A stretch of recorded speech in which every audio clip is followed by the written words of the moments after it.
Hello बच्चों। तो चलिए इस प्रश्न को पढ़ते हैं। बताइए कि कथन सत्य है या असत्य। एक आव्यूह एक संख्या को निरूपित करता है।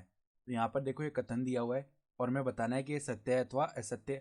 तो प्रश्न में आगे बढ़ने से पहले इस प्रश्न से संबंधित जो मुख्य अवधारणा है उसकी हम चर्चा कर लेते हैं। तो देखो मुख्य अवधारणा, एक आव्यूह क्या होता है। एक आव्यूह संख्याओं का आयताकार आयताकार व्यवस्थित रूप होता है। ठीक है, रूप होता है। आव्यूह के आव्यूह में जो अवयव है वो संख्याएं हो सकती है। आव्यूह में अवयव संख्याएं हो सकती है। संख्याएं हो सकती है। तो यहां पर देखो आव्यूह क्या होता है। संख्याओं का आयताकार व्यवस्थित रूप होता है।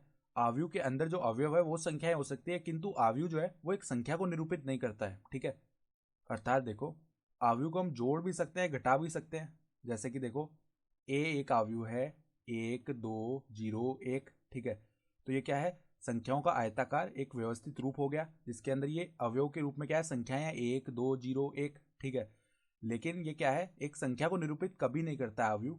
आव्यूह तो बस एक व्यवस्थित रूप है संख्याओं का। ठीक है, और मान लो एक दूसरा आव्यूह है बी, 2 0 1 2। तो हम यहाँ से क्या कर सकते हैं, ए प्लस बी निकाल सकते हैं। ठीक है, ए माइनस बी निकाल सकते हैं, ए बी निकाल सकते हैं। इस प्रकार आव्यूहों को हम जोड़ भी सकते हैं, घटा भी सकते हैं, गुणा भी कर सकते हैं। लेकिन ये जो आव्यूह ए और बी है ये किसी संख्या को निरूपित नहीं कर रहे हैं। जैसे कि ए प्लस बी जो है वो भी हमारे पास में एक आव्यूह ही आएगा, तो ये भी एक आव्यूह आएगा। जब दो आव्यूहों को जोड़ेंगे तो एक आव्यूह आएगा। फिर ए माइनस बी करेंगे तो यहाँ से भी एक आव्यूह आएगा। अतः ये संख्याओं को निरूपित नहीं कर रहे हैं। ए बी जो है वो भी एक आव्यूह आएगा। ठीक है, तो हम क्या कह सकते हैं कि जो हमें कथन दिया हुआ है वो तो असत्य हो गया, क्योंकि कथन तो बोल रहा है कि एक आव्यूह एक संख्या को निरूपित करता है। तो देखो अतः अतः दिया गया कथन असत्य है। अतः दिया गया कथन असत्य है। ठीक है, तो आशा करता हूँ कि आपको यह प्रश्न समझ में आ गया होगा। धन्यवाद।